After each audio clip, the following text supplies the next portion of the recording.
إخواني وأخواتي في الله، السلام عليكم ورحمة الله وبركاته.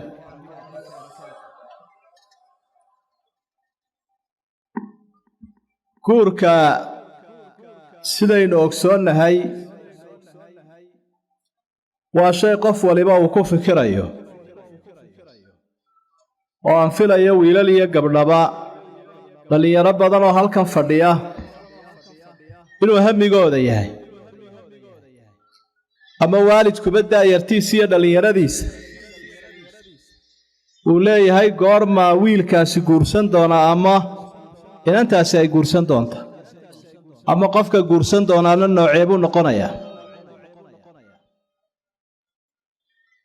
kelmaddeennani markaa waxay la xidhiidhaa guurkaasi si uu u noqdo mid xalaala oo sharcigu oggol yahay maxaa looga baahan yahay, maxaynu se ka ilaalinaynaa guurka ee sharcigeennu uu diiday. waxay kelmaddu u badan doontaa xagga fiqiga iyo axkaamta iyo nidaamka sharcigu u dhigay. waxaan shaki ku jirin baryahan dambe in xagga guurka leexleexad uu galay ama dadka qaarkood si waddo aan sharci ahayn intay maraan marka dambena ay ka warwaraan waddadii ay mareen, kadibna aad arkayso iyagoo culimmada ku warwareegaya oo qalbigoodu degi laayahay oo dariiqadu wax u mehersaday waraysanaya. sheekh sidaasuu guurkaygu ahaa, caynkaa iyo caynkaas maxaan yeelayaa, ma sax buu ahaa mise qalad? wadaadkan u weydiinaya haddana mid kalu weydiinaya. marka sacaadaduna waxa ay ku jirtaa waxa aad samaynayso iyo reerkaad dhisayso iyo ubadka kuu soo baxaya in qalbigaaguu ku deggan yahay oo warwarku ka baxo. dhowr qodob baynu wax ka odhan lahayn iyadoo mawduucuna ballaadhan yahay wakhtiguna kooban yahay daraaddeed. midda u horraysaa waxa weeye fadlu nikaax waatarghiibu fiih. islaamkeennu sida uu u dhiirigeliyey guurka iyo sida uu dadka u jeclaysiiyey. nusuusta iyo daliilada ku soo arooray aad bay u badan yihin. ilaahay baa subxaanahu wa tacaala qur'aanka dhexdiisuu inagula hadlay dadka madaxda ah, maalqabeenka iyo waalidka. alla wuxu uhi waankixu alayaama minkum waالصaalixiina min cibaadikum wa imaa'ikum in yakuunuu fuqaraa'a yugnihim allaahu min fadlih. dadka aan xaaska lahayn u guuriya buu lahay yidhi, xor iyo addoon mid kastaba ha ahaadeen. ilaahayna ballan buu u qaaday oo haddii aanay waxba haysanin oo aana xoolo haysanin ilaahay baa maalqabeen ka dhigi. ballantaasuu ilaahay u qaaday subxaanahu wa tacaala. nebiyullaahi moxamed sala allahu calayhi wasalam baaq buu jeediyey. baaqaa wuxuu u jeediyey dhallinyarada. ilaan qofkii xaasihii isagu xaaskiisuu ku asturan yahay, laakiin daayarta guurka ka fikirayuu la hadloo waxau idhi xadiidkii saxiixaynka ee marar badan maqasheen marka guurka laga hadlayo: yaa macshara ashabaabi man istataaca minkum ulbaa'ata falyatasawaj.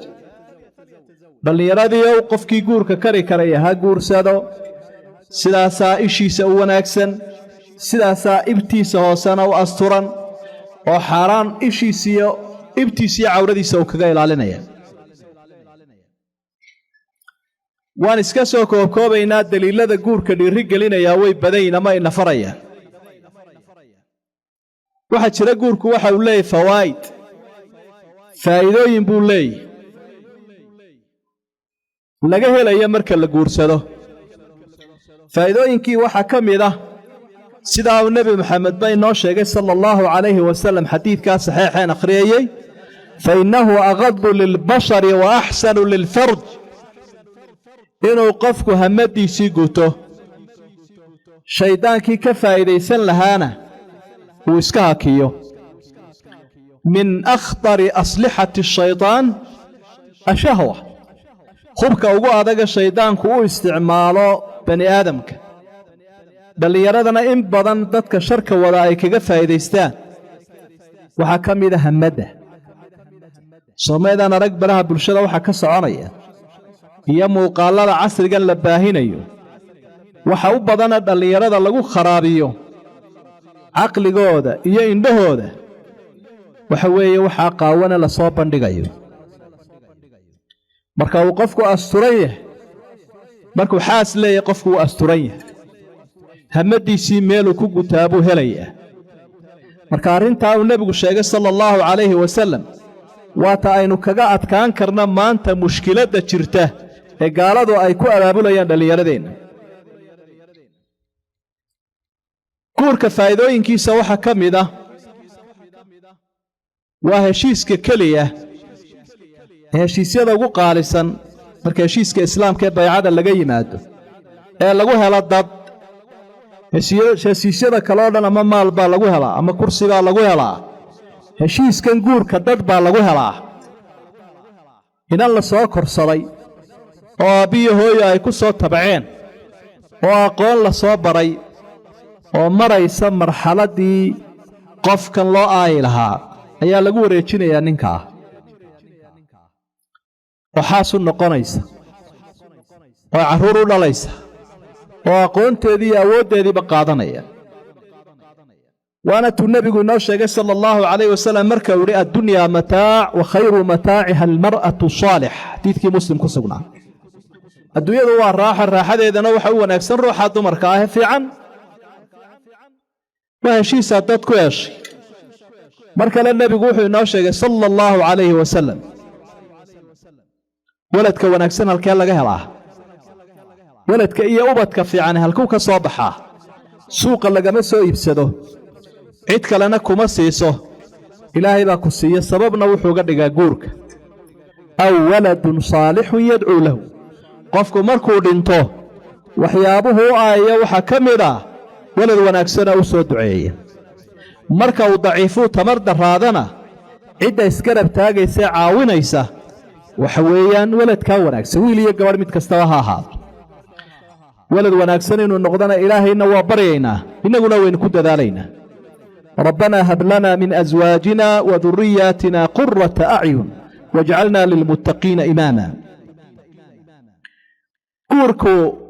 waxa uu ka mid yahay sababaha dhaqaaluhu ku kordho waxaa laga yaabaa dadka qaarkood inay isidhaahdaan faqri baaba kugu dhici doona haddii xaas sallad ama kolay sidata iyo ciyaal kaa daba qaylinaya ay soo kordhaan meeshaadan iska joog nin reer magaalo qoladii qurbaha ku raagaya ayaa waxaa la yidhi war hebelow iska guurso markaasaa wuxuu yidhi maxaan guursadaa weli wax badan maan ururinine xoolo badan ma hayo may iyaba arsaaqadeeday wada tahay iska guursa baa layidhi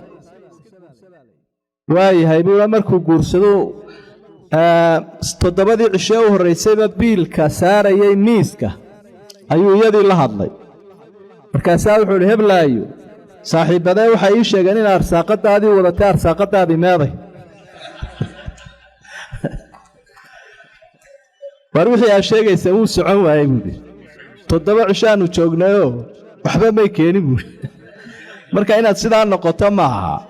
laakiin innaga caqliyaddeenni iyo garaadkeenni iyo iimaankeennu wuu weyn yahay waxaynu aaminsannahay inuu ilaahay sabab adiga kaaga soo dhigayo oo adiga uu kugu soo dhiibayo iyada waayo nebigu sala allahu calayh wasalam waxa uu ku yidhi ninkii walaalkii biilinayey lacallaka tursaqu bihi waxaa laga yaabaa in isaga lagugu arsaaqayo arsaaqadda isaga daraaddii lagugu fududaynayo sidaa daraaddeed baa cumar ibnu khadaab wuxuu lahaa cajibtu liman ibtaqa alghinaa bikayri nikaax wallaahu yaquul in yakuunuu fuqaraa'a yugnihim allaahu min fadlih qofkii doonaya maal ha ka raadiyo sidaa ilaahay u ballanqaaday guurka abubakar sidiiqna waxa uu lahaa radia allaahu canhu adiicu allaha fii maa amarakum bihi min annikaax yunjiz lakum maa wacadakum bihi min alghinaa ilaahay amarkiisa qaatoo guursada isaguna ballantaa uu idin qaaday inuu maalqabeen idinka dhigi doono uu idin siin doonaa rasuulkuna sallallahu alayhi wasallam waxa uu ku yiri xadiis xasan oo la daliishin karo saddex ilaahay baa iska rabtaaga waxa kamid aha annaakihu yuriidu al-afaaf qof guursanaya oo doonaya inuu xaraan ka dhowrsoonaado iyo sino ushaarooyinkaasina way jiraan guurku waa sababaha keena in bulshadu isku xidhanto oo iyaga oo kala fog oo kala qola oo kala deegaana dadku inay isku xidhmaan oo safaarada ay samaystaan oo ay isu hiiliyaan oo ay isdhex maraan waxyaaba caawiyo ka mid yahay ama isku jeclaadaanba sidaa daraaddeed baa rasuulka sallallahu alayhi wasallam guurkiisu sidaas u badnaa oo waa ogsoontiino xaasaskii badnaa nabiga dhinacyo kala duwan bay ka soo jeedeen marka aad u fiirsatana arrintan ay ku lug lahayd ummadda qaarkeeda uu soo dhowaynayo iyo qaar ducafaaha uu xil qaadayo iyo qola agoomaha uu saacidayo iyo qabaa'il uu soo dhowaynayo guurku waxaa faa'iidooyinkiisa ka mid ah waa sababaha keena ilmuhu ama wiil iyo gabadh qof kastaba ha ahaadee inuu mas'uuliyad qaado qofku markuu keligii joogo iyo marka uu qof kale ku lamaan yahay oo xaas leeyahay oo inantiina ay oday leedahay odaygiina xaas uu leeyahay mas'uuliyad buu dareemayaa waxyaabo laga yaabo dhacdhaca ama dhibaatooyin uu samayn lahaa ayaanu sameeyeen ama uu iska daynayaa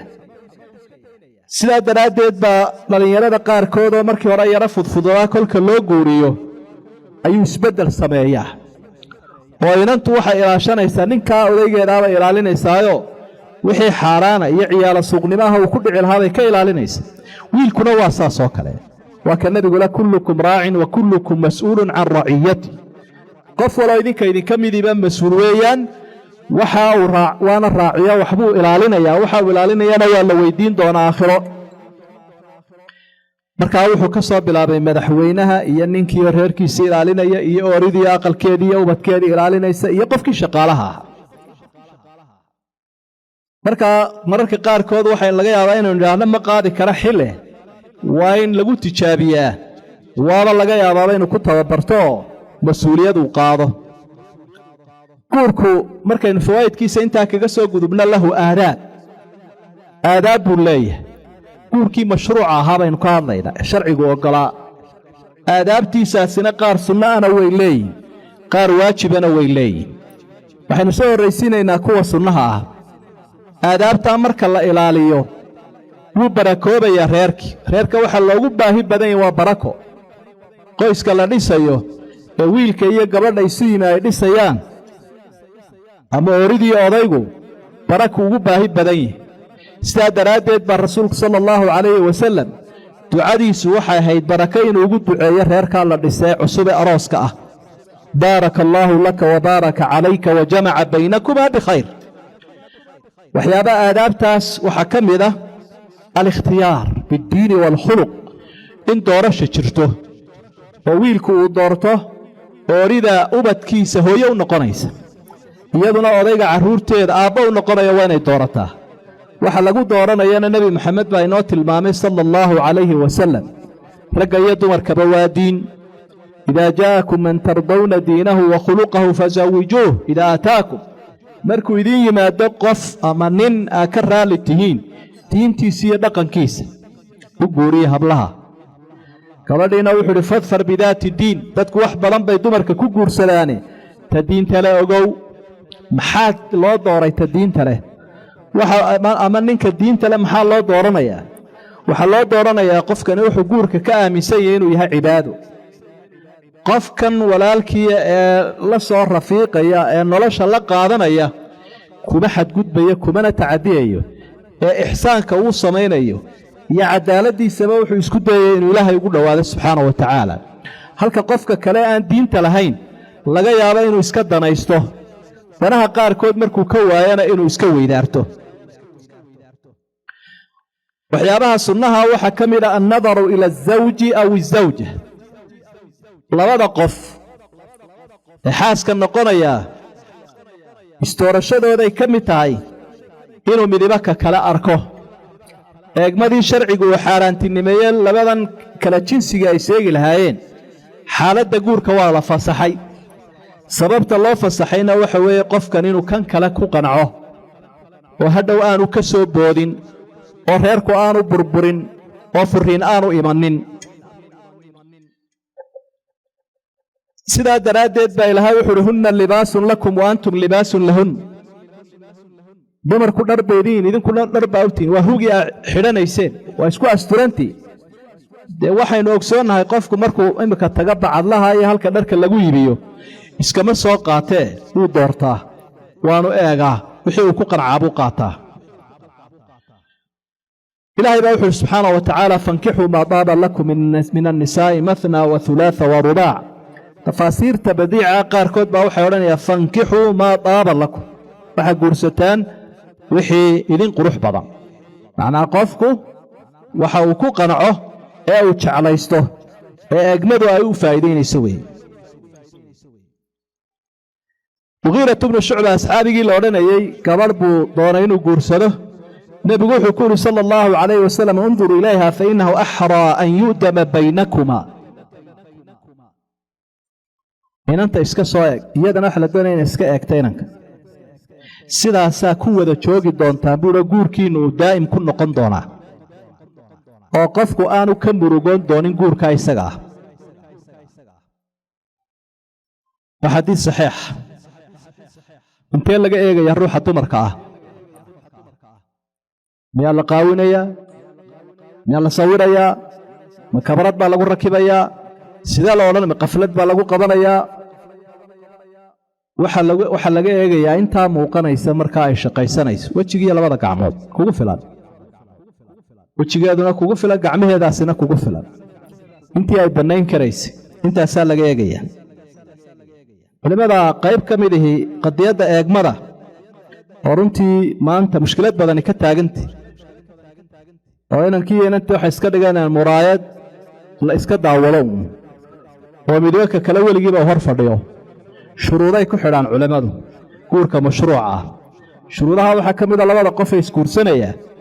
way sarkayaan laakiin cidla yay isla gelin cidla yay isla gelin meel gooniya ila shaydaan baa saddexaynayeen shuruudaha waxaa ka mida in eegmadani ay tahay bilaa shahwa qofkan waa inaanu u eegin isagoo u hamoonaya oo waxay leeyihin culimmadu haada annadar lilisticlaam laa lilistimtaac eegmadani waa in qofka aad ka qaadato xaaladdii aad kaga go'aan qaadan lahayd laakiin inaad ku raaxaysato maaha inaad ku raaxaysato oo aad daawato waa wada cashaynaynaa waa wada baxaynaa 2 sanaan wada soconaynaa taas waa istimtaac baa laydhaha sigiskii dhagaha iyo sigiskii indhaha ayuunbuu soo gelayaa telefoonka muddada dheer lagu wada hadlayo la wadaagayo iyo daawashadaa wiilashiiyo gabdhuhu ay isdaawanayaan u fiirsada da'yaray meel kastoo joogtaan eegmadani waa isticlaam bay yidhahdaa waa qofkan inaad aqoon ka hesho oo aad ku qanacdo inuu xaas ku noqon karo ama lamaane laakiin istimtaac maaha raaxo maaha goortaad ku raaxaysan doontaa waa markay xalaal kuu noqoto ama ninkuu xalaal kuu noqdo waxaa ka mida shuruudaha an yagliba calaa danni lijaaba qofku inuu og yahay in inantani loo guurin doono waa inuu taa malaynaya laakiin horeyba hadduu ka sii ogsoon yahay inaanu tan ka ag wareebi ina madaxweynuu iska raadsanaya uu leeyahay aan arko wuxuu og yahayba horeyba inaan la siinayninba muxuu ka eegi markaa waxaa ka mida shuruudaha an yakuuna caasiman cala azawaaj inay go'aan ka tahay inuu guursado habluhu ku ciyaarayaa wiilku ama inantu wiilashay ku ciyaaraysa mid walba way ka dukaamaysanaysa moobayl iibi gaari iibi halkan samee guurna uma jeedaba jaamacadda iskaga jirtaa hablawaad u dhagaysta dukaan bay ka furanaysaaba ama inankaniba markanuu inantan la hadlayo ma doonayo inuu guursado ma doonayo 10 buu marqula la wada sheekaysanayaa sheekaa u socota tan 2 sanay wada socdeen tan 6 bilood bay wada socdeen tan 3 sanay wada socdeen way wada socdaan buu ku leeyahay ويكسي دراني صاحب بيهين بقى قضية النوع عاصو كلا دباتوين بدن بيلادهي ووحيابها كان إيشا وحا الله يدعبه العين حق يويل كائل كل عضو إن أنت كقل عضو أما إساقوا بقى إيادا أو إلهيو إساقنا وإلا وديني كلاو إسكي قرست كنا وإلا هشيس أما تنو الله هشيتو كلانا وإسكي قرسدي إن كارب بدن باكي ماده يا عداوات بدن markaad daayartu arintaa weyn aad uga feejignaadaan markaad inan guur kala hadlayso ama gabaray wiil aad guur kala hadlayso ka dhab ha ahaato waana ka dhab tahay ha ku ciyaarin waxa ka dayin ha ku raaxaysanin intaas oo dhammeeyo sharci ahaan ma banaana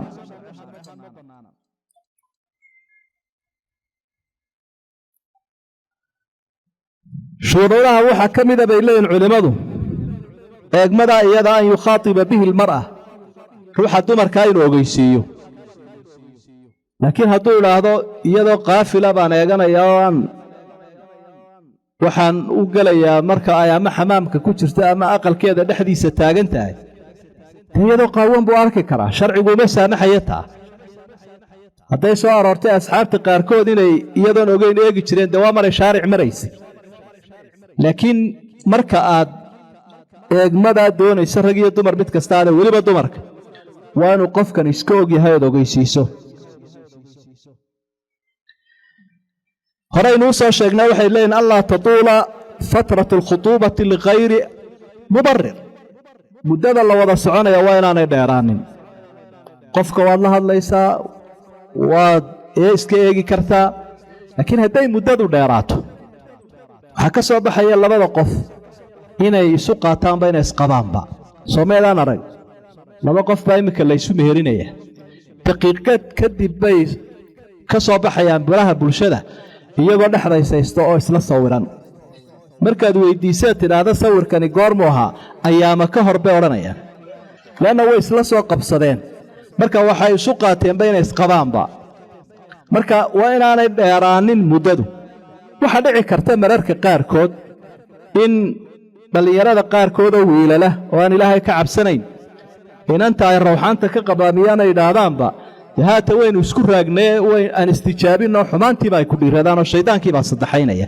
muddada waa inaan la dheeraynin eegmada iyada ahi waa inay eegmo saxa tahay oo labada qof sidaa sharcigu saamxay ay kulmaan eegmadan la iska eegaya sawirrada iyo internetka iyo meelaha laga soo baxo sax maaha waxaa ka dambaynaya hadhow inuu qofkii ka murugoodo reerkiina burburo ise yar baa jirta ninbaa isagoo waddan jooga ninkii ay ku dhacday kii ay kulmeen baa iga warramo min sheekhaa isagoo waddan jooga ayuu nin iska shaqaystu ahaayo jaaniskiisu xun yahayoo inan waddan kala joogto qurbaha ah ayuu la xidhiidhayoo markaa wuxuu idhi guur bay ka wada hadlay way heshiiyeen wuxuu idhi balanna sawirkaygaan kuu soo diraya adiguna kaaga ii soo dir waxay u dirtay inan aad uga dheg badanoo aan iyadiiba ahayn sawirkeedii iyaduna isumabay sawirinba waxay ku heshiiyeen markaa in meherkii dhaco ninkiina wuu degdegayo intuu yimid buu horay ka mehersaday lacag badanna bixiyo $10,000 dee howdheelkii lagu ballamay markii la isugu yimi kaafiyo kala dheeri tiiba ma ahaba tu kaloo aad uga naxisay ayaa ka soo horbooday ninkii waxaa ku dhacay u qaadan waa wuu hunqaacay guur dambena uu ka xanaaqaaba in la idhaahdo maad guursan waxyaabaha uu ka xanaaqay ka mid noqoto markaa qofku waa inuu si laifa ama toosa labada qof ay soo arkaan maadaamuu sharcigu u saamaxay shuruudahaana aynu soo dhignay culimmadu waxa ay ku daraan shuruudaha allaa tatatayiba mutabarijatan wa mutatayiba lianna hada liljimaac ruuxa dumara siiba marka ay ninka la kulmayso waa inaanay isa soo dhaldhalaalinin oo aadaanay isu soo udgoonayn aad isu soo qurxinin sheekhaa wuxuu idhi inan baanu guur ku ballannayoo hasay tidhuu sheekh ma soo xinaystaa marka waxaynu idhaa cagta u dhig naa weli may gaadhine cagta u dhig baa idhi markaa dee isqurxinta iyo isudgoonayntu waa marka dambe isguursadaan ee mucaamaladii xaasnimo ay imanaysaa xaaladaha loo gudbaa taa lama gaadhin marka hadday intaas maykabka soo marsato si ay isu dhalaaliso qof kalaba laga yaabaaba inay noqoto hadhow markay busaaradsatana ay isbedesho waxa aynu intaa kaga gudbi lahayn aadaabta eegmada waxaynu ugu dheeraanaynaa mushkilad baa ka jirta runtii mushkilad baa ka jirta xaaraan badan bay dhalinyaradu xalaashadeen xaaraan badan ayaa arrintaa xalaashadeen oo guurkooda baraka tiri karaysa macsi ay ku bilaabayaan waxay keenaysaaba in qoysku hadduu dhismana u burburo aadaabta guurka waxaa ka mid a allaa yakhtuba calaa khidbati akhiih walaalka labada qof ee isguursanaya mid waliba waa inuu madax bannaan yahay hadday inantu inan la heshiisay ama inankuna gabadhu la heshiiyey in lagaga daba taga maaha wiil iyo gabadh baa guur bay ku heshiiyeen mid kalaa ku qabsanaya mid kalaa ku sii qabsanaya mar haddii arrintu heshiisay gaadho oo looga jawaabo loo caddeeyo laydhaa waannu ku aqballay dhallinyaray ka hadha waanaad qofkaa iska daysaa oo aanad wixii la odhan jiray waa lagala baxay waan kala soo baxayaa taa iska ilaaliya iyaduna waxay ka mid waxyaabaha ishu ay ka dhacdo dhibaataduna ay ka timaado marka nebigu calayhi salaatu wasalaam arrintaas si gaara buu uga digay waxyaabaha xaaraanta ana wey xadiidkii bukhaari sida uu tilmaamayo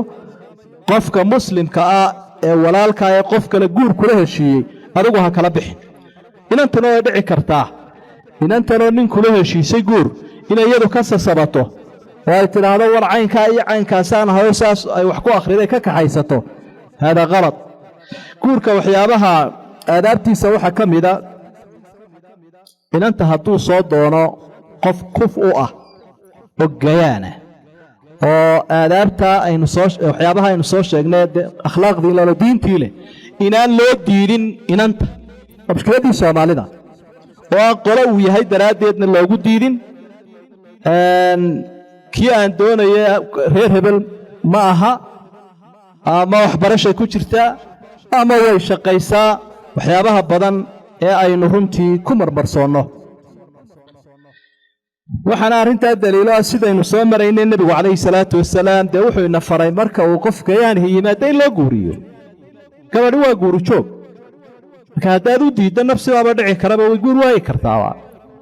marka arrintaasina waa mid aynu dhiiri gelinayno sharciguna ina faray waxaynu se baraarujin lahayn arrintaa u fiirsada haddii wiilkii loo diido gabadhii xalaal umaha intuu kaxaysto inuu wadaad halkan fadhiyo ka mehersado taasaa dhacda intuu kaxaysto isagu waa la ii diido weligii baa mucadil noqday inuu gidaarkan ku mehersado taasina waxba kuma mehersamaan maxaa la doonayaa waxaa la doonayaa tadallum inuu sameeyo oo maxkamadda uu tago garsoorka uu tago dacwadu uu qadimuu idhaahdo inantaasoo gayaan u ahay iyaduna gol baa la ii diiday qaadiguu u yeerayaa weligii wax saxa hadduu sheego ta waa laga aqbali haddii qalad uu sheegana qaadigaa u meherin doona iminka meheri buu odhanaya hadduu diido qaadigaa meherinaya marka waxaynu ka digaynaa qabaa'il badan baa isku laaya dad badan baa isku naca wiilkiiyo gabadhii way isqancinayaan waxay leeyihin mar haddii qofkani sharcigii khilaafay uu isu keen diiday ta waynu isu bannaannay innagaa ismehersan doona anaaba wadaad wakiilan doona wadaad halkan oo fadhiyo dee isaguna qaxweeye hadduu raadinayo in loo dhiibo dabeetana sidaa dhibaata ay ku timaado taana waa ka digaynaa guurka adaabtiisa waxaa ka mida in carruurteenna aynu diyaarinno wiilasha iyo gabdhaha maa yusamaa biاthaqaafa alusariya aqoonta guurka waa in daayartu markaa ay deeqaan gaadhaane xirasaamad noqdaan waa in la baraa markuu inanku guurmeer yahay inantu ay gaadho wakhtigaa ay guursan lahayd waa in la baraa casharada iyo xuquuqda iyo duruusta guurka inantiina waa in loo diyaariyaa inay noqoto hooyo murabbiyada hooyo carruur barbaarin karta ninna xil qaadi karta mas-uuliyadna qaadi karta arrintaasina aad bay muhiim u tahay aabbayaasha iyo hooyooyinka iyo sodomaha ayaa xilkaasina u saaran yahay oo haddii inantiyo yaroo secondary iska dhiganaysa oo biology iyo chemistry iyo xisaabuun lagu daldalayo oo mas-uuliyad nin iyo mid ciyaaltoon aan waxba ka garanaynin mid lagu xidhoo dhegta la soo qabto habeennada u horreeyaba way jahawareeraysa waxaa laga yaabaa inay hore iskaga dhacaan marka arrintaana waxaynu leenahay inantu waa inay noqotaa ayeeyo korisu maxaynu uga jeednaa hablaha yaryarta ayeeyadu soo koriso waxay taqaanaa cunada sida loo kariyo caruurta sida loo koriyo dadka waaweyn sida loo baashiro ayeeyada ila waa habare habkiibay soo bartaye waxay noqonaysaa mid ka duwan hablaha yaryare kale marka taana way cilmiga maadiga ha iska dhigato laakiin haddii calafkeedii hay u soo saaro waa inay taqaanaa dhaqaalaha guriga iyo cunadii iyo tartiibtii nin loola dhaqmi lahaa waxoo dhan waa inay garanayso waxaa ka mida aadaabta guurka oo qodobka 7 aan xusilaa ah taqliilu takaaliif almaadiya ghayr laazima waxyaabaha lagu xidhayo guurka dhaqaalaha iyo maalka ah in laga daayo mushkiladaasi daayar badan oo guursan lahayd ayaa ay guurka ka hor joogtaa oo laga yaabaa qaarkood wiilasha inay hoosta ka leeyihiin waa runtaa sheekhow waanay hadlayna aniga u hadlayo aamusan yihiin waa runtaa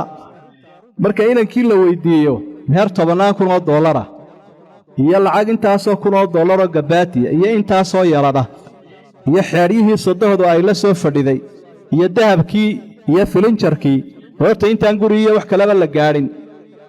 wuxuu odhanayaa intaa ma haysid haddaanad intaa hayninna ha ku ceeboobine halkaaga iska fadhi mid kalena shaydaan baaba duufsan karaba marka qadiyaddaasi aad baynu u adkaynaynaa waxa lagama maarmaanka ahay waxa weeye meherkii inanta iyo biilkii masaariiftii hawlaasaa muhiima markaad nusuusta iyo hadyigii nebiga sala allahu calayh wasalam iyo asxaabta u noqotana labadaasunbaa la istuu taagi jiray oo ninkii nebiga u yimi yidhi gabadhiibu markaa nebigu ka cudurdaartay aniga ii guuri tee wuxuu idhi meheruun buu weydiiyey waxaan kalaynu sheegaynaa meesha kuma jirin marka arrintaasina aad bay muhiim u tahay wiilka guursanayaa marnaba ma gaadhayo sayd cali inanta la guursanayaana marnaba ma gaadhayso faadima rasuul sala allahu calayhi wasalam jaabir ibnu cabdilaahi baa waxa uu leeyahay guurka aan arkee ugu yaab badnaa wuxuu ahaa guurkii ina faadimo rasuul oo cali ibnu abi daalib markii uu guursanayey casuumaddu waxay ahayd in timira hiyo sabiib alaabta inanta lagu soo gelbiyeyna waxay ahayd caw yaroo la kala bixiyo iyo barkimo iidaamahoo ama haragoo maqaarahoo liif lagu soo cabbeeyey haddaad odhan lahayd duruuf baa haysayoo wakhtigaa xaaladdu sidan may ahayn sida hablaha boqorrada berigaa loo gelbiye nebigu wax badan wuu raadin lahaa laakiin ummaddu tacliiminaya tababaraya adigoo heli karaya dhaqaale si dadka kale ay kugu daydaan waa in guurka la fududeeya dhallinyarada loo fududeeyaa waxa faraha badana lagu xidhayana laga daaya aadaabta waxaa ka mid ah in intaa kadib waa muqadamaadkii oo weli ku jirnaa maqaasidii zawaajka maynu gaadhin waxa weeyaan in khidba ay timaaddo markaa codsigii loo qadimo inantii iyo waalidkeedii oo fasax la weydiiyaayoo qasab aanu meesha imanin rasuulku wuxuu leeyahy sala allahu calayh wasalam xadiidkii saxiixa laa tunkaxu alayimu xataa tusta'mar walaa tunkaxu albikru xataa tusta'dan garoobta ama carmasha lama guurin karo jeeroy amarka bixisay fasax bixiso inanta da'da yareen xaasilo soo marinna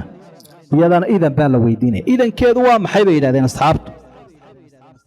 idankeedu waa sidee markaa wuxuu uhi waa inay iska aamusto waa ta u hoosayso ama waa inay hadashaa ay tidhaahda aqbalay ama waa inay aamustaa ilaa way xishoonaysaa qodobkaa qalad bay ka fahmeen dadka qaarkood marka waxay idhahdaan carmashu iyadaa isguurisa garoobtu iyadaa isguurisa bay idhahdaan xadiiskan baa laga yaabaa inuu ku qalloocday intanuu nebigu kala saaray gabadh iyadu isguurin kartaa ma jirto saynu xagga dambe ku xusi doonno laakiin intay ku kala duwan yihiin waxa weeye carmashuna dubaashiina waa ka miduune waa inay si cad u sheegtaa inay qofkan guurkiisa raalli ka tahay inantuna way aamusi kartaa idankeedaasina uu geli nooca uu noqon karaa sidaa uu nebigu inoo sheegay sala allahu calayhi wasalam waxyaabaha aadaabta waxaa ka mida walaalayaal dad muslimiina baynu nahay dhaqankeennu waa islaam wixii sharcigu diiday waa inaynu ka daynaa guurka haddii la isaroosanayo iyo haddii la ismehersanayo iyo haddii mucaamalo la samaynayo guurka waxaynu aragnaa wax badan oo gaalada dhaqankoodaa baynu soo waaridnaa fargallo la gashaday bahalo dhaadheeroo la jiidayo oo lacag badani ay ku baxdo oo xaawalaydu ay xambaarsan yihiinoo la yidhaahdo waa taajadkii iyo qolyaha wadaadadiina way sii yar farsameen taaj wadaadood bay iyaguna yidhaahdeen waa kii si kale un loo yaro dhigay qola ka sii macaashaysa iyo keegagii iyo waxyaabo badan oo kaniisaduba leedahay oo dhaqamadii shisheeyaha ah ayaa kharash badan inaga baxaa oo mukhaalafaadna sharcigana ah oo sharcigiina khilaafsan dhaqaala burburna ah marka waynu ka daynaynaa wixii shisheeyuhu ay leeyihiin guurka waa ka daynaynaa macaasiday ka mid noqonaysa nebiguna wuu ka digay markuu marar badan leeyahay khaalifuu nimanka yuhuudiya nasaarada khilaafa man tashabbaha biqowmin fa huwa minhum waxaynu leenahay culimmadaa fatwada weydiinaysaan waxaa sharcigu miyuu ogol yahay weliba hablihiinna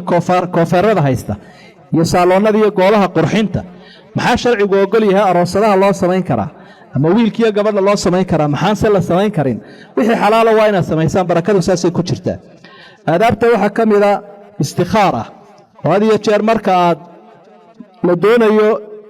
in tallaabo muhiima la qaado oo fiyuujarka iyo mustaqbalka la xidhiidha wuxuu nebigeenu inoo jideeyey sala allahu calayhi wasalam salaatulistikhaara istikhaaradaasoo macnaheedu iyo 2 ragcadood inta oo aad tukato wiil iyo gabadh labadoodaba inuu qofkii markaa xaaladda iyadaa hadduu qabuul helo ku tallaabsado 2 ragcadood kadib ducadii buu akhriyayaa xisnu muslimka iyo kutubahoo dhan ay kuu qorayeen kadibna markaasuu go'aanka qaadanaya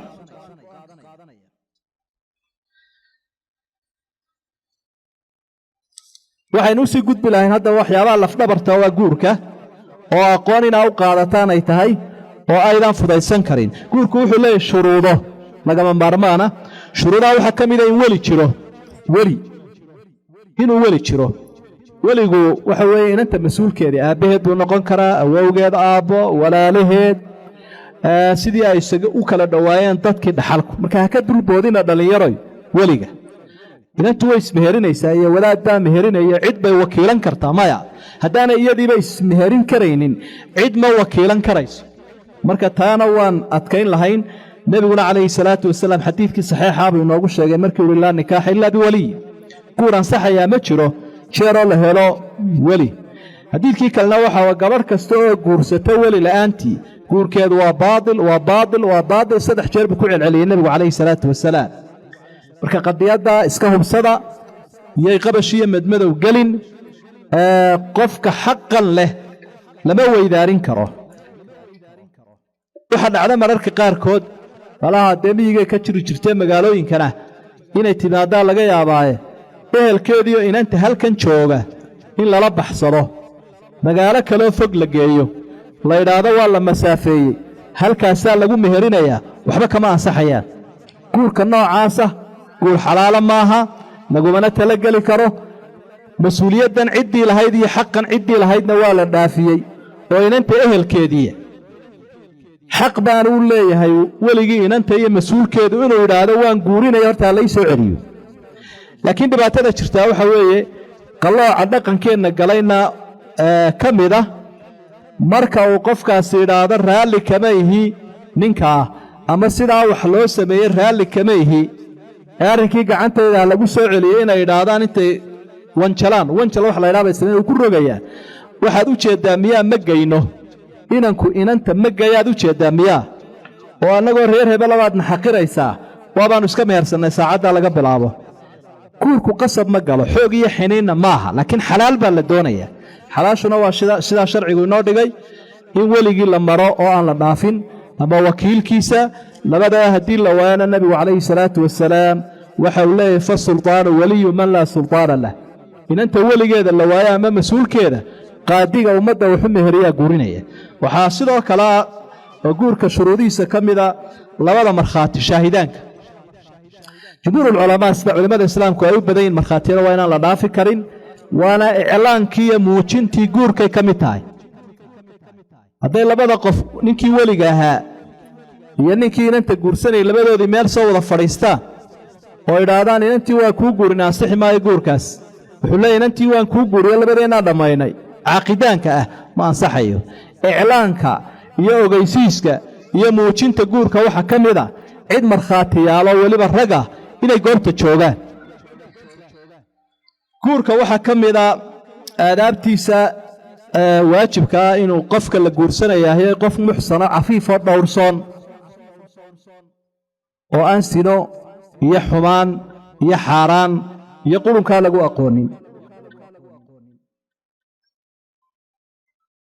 waxa jirta nin marthad la oran jiray asxaabi ahaa ayaa wuxuu doonay gabadh arrimaha aynu soo sheegnay xumaanta ku yara caan ahayd inuu guursado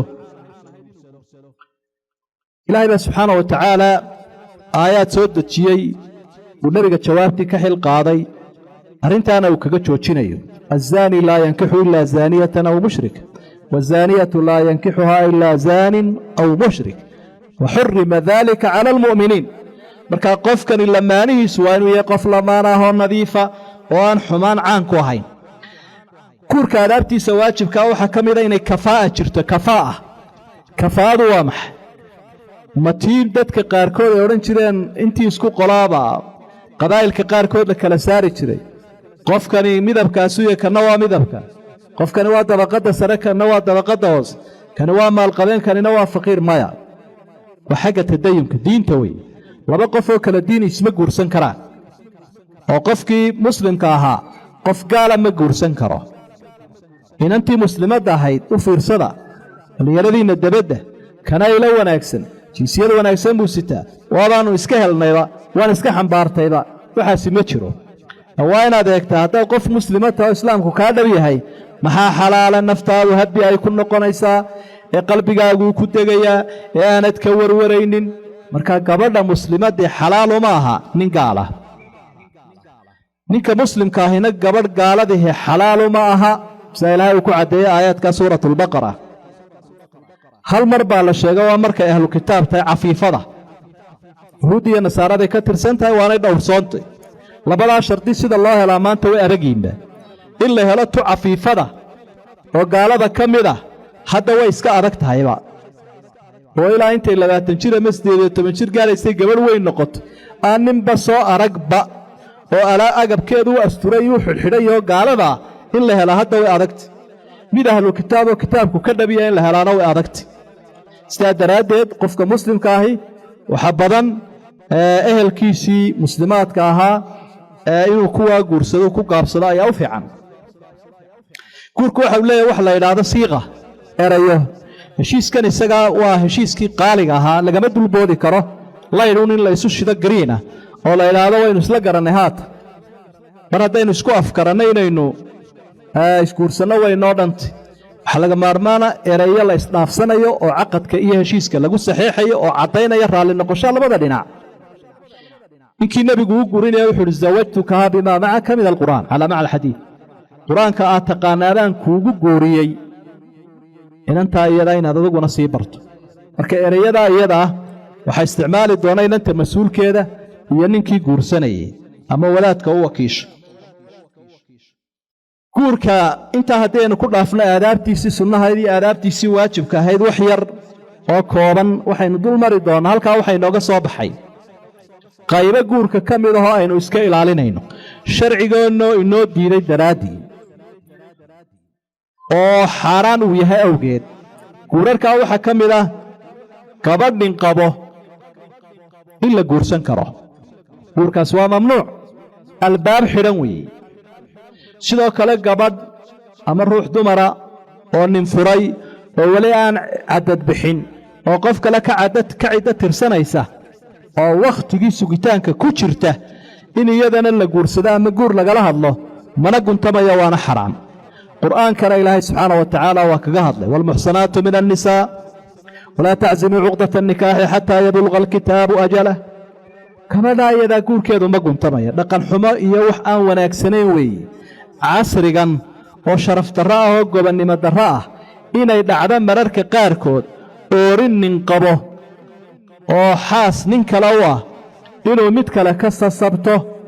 oo idhaahdo anaa ku caddaynayo ku madoobaynayo caynka samaynayo sidan samaynaye aniga iraac ama nin kaleba iyaduba ay la sheekaysataba waa arrimaha foosha xuneen dhaqanka inoo ahaan jirin waa dembi iyo jariimad iyo dulmi marka qadiyaddaana aad baynu uga feejignaanaynaa oorin nin qabo ama lagaga fasakhay si aan sharci ahayn in la yidhaahdo waa la guursanayaa waa albaab xidhan oon la mari karaynin guurarka la diiday waxaa ka mida kuwa aynu soo sheegnay guur aan weli lahayn ama markhaati lahayn waxaa ka mida guurkii bilikraah qasabka ahaa inantiibaa dhegta la qabanayaa waalidkeediina waxa la leeyahay waanu kuugu ducaynee dusha ku qaada ninkan isaga ah taasina sax ma aha nabiguna calayhi salaatu wasalaam inantii u soo ashkatootay ikhtiyaar buu siiyey soomaaliduna waxay dhahaan reer gabadh baa kaa raacda ooridan unbaa kaa raacaysee reerkii maad guursanina gabadh baad guursatay gabadhu waa inay qanacsan tahay waa inay raalli ku tahay waa inay raaxad dareemayso marka waalidku marka cidi soo weydiisatay inanta waa inuu kala tashado waa inuu weyddiiyo hadday raalli ka tahayna u guuriyo haddii ay diiddana aanu ku dirqiin isagoo doonaya dunyo iyo maal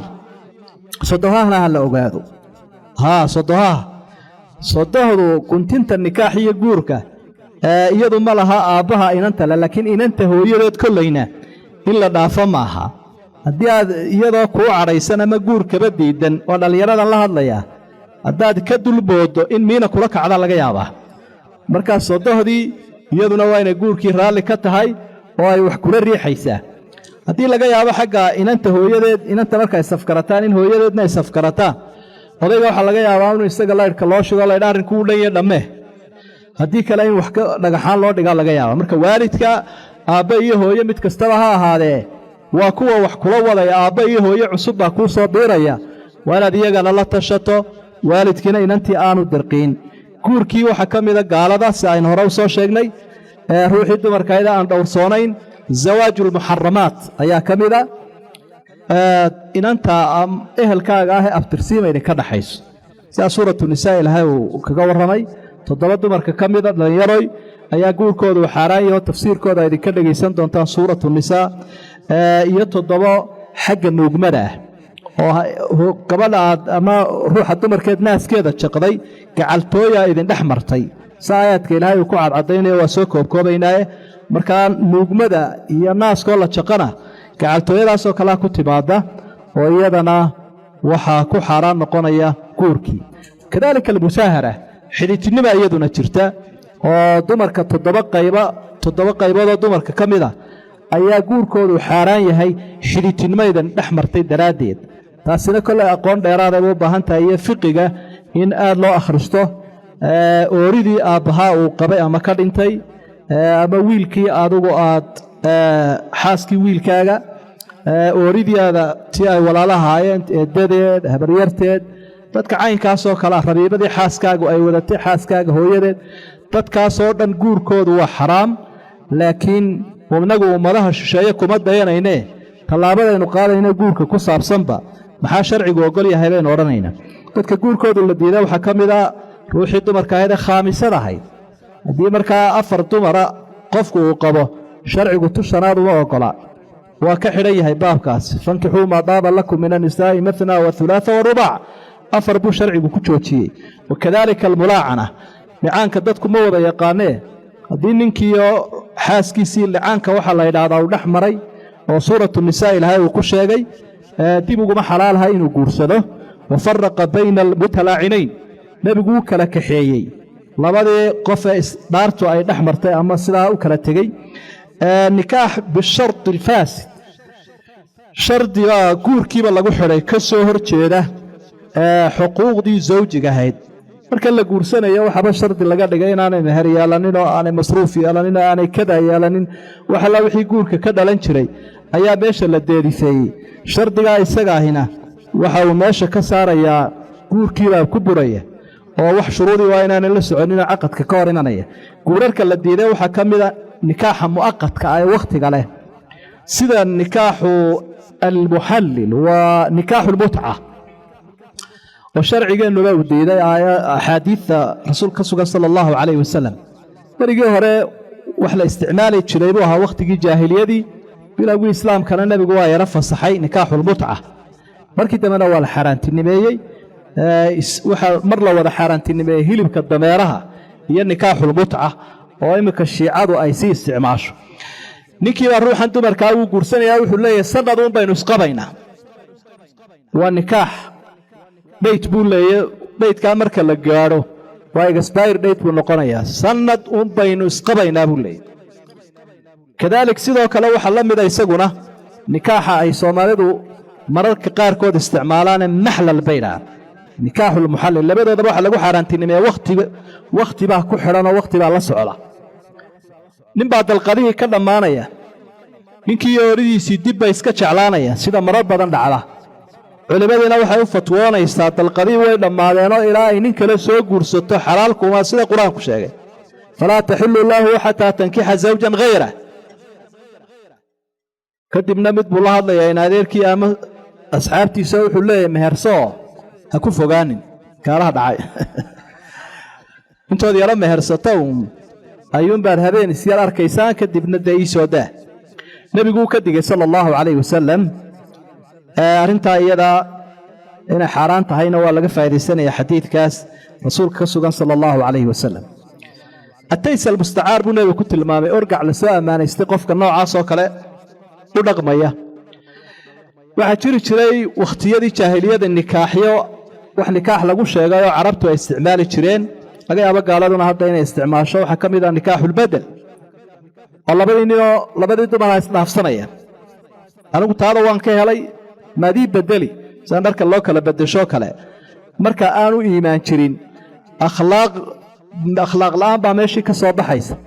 qiiro la'aan baa ka soo baxaysa iyo qofkii inaanu hinaasa yeelanin wixii xun oo dhami uu la fududaado waxa jiri jiray wax la yiraahdo nikaaxu shiqaar oo ninkani walaashiibu ninka kale u guursanaya isaguna walaashiibu guursanaya labada hablood ee walaalaha yihiin bay isdhaafsanayaan laakiin mushkiladdu waxay ka taagan tahay meherkii baa meesha laga saaraya meherkii ruuxa dumarka ay lahayd ayaa laga saaraya waxa jira wax la yiraahdo nikaaxul istibdaac oo ninkuba oranayo bal hebel qoor u raadso wiiga qurux badan yahay wiiga xigmad badan yahay gabaygu yaqaana habeena la soo joog imika diyaar tahay waladka aad soo xambaartana aniga yeelan doona jaahiliyadu way noocyo badan tahay haddana maxaa la marayaa ugu dambayntii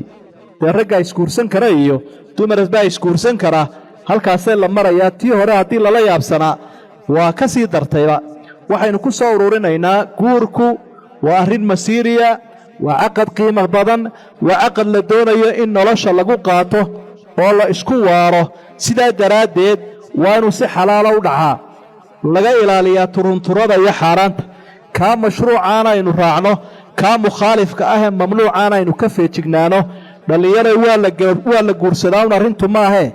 diinta islaamku maxay tidhi ee waxay igu xalaaloobayaan aad uga fikira wahada ma aquuluhu wa astaghfirullah wassalaamu calaykum waraxmat ullaahi wabarakaatu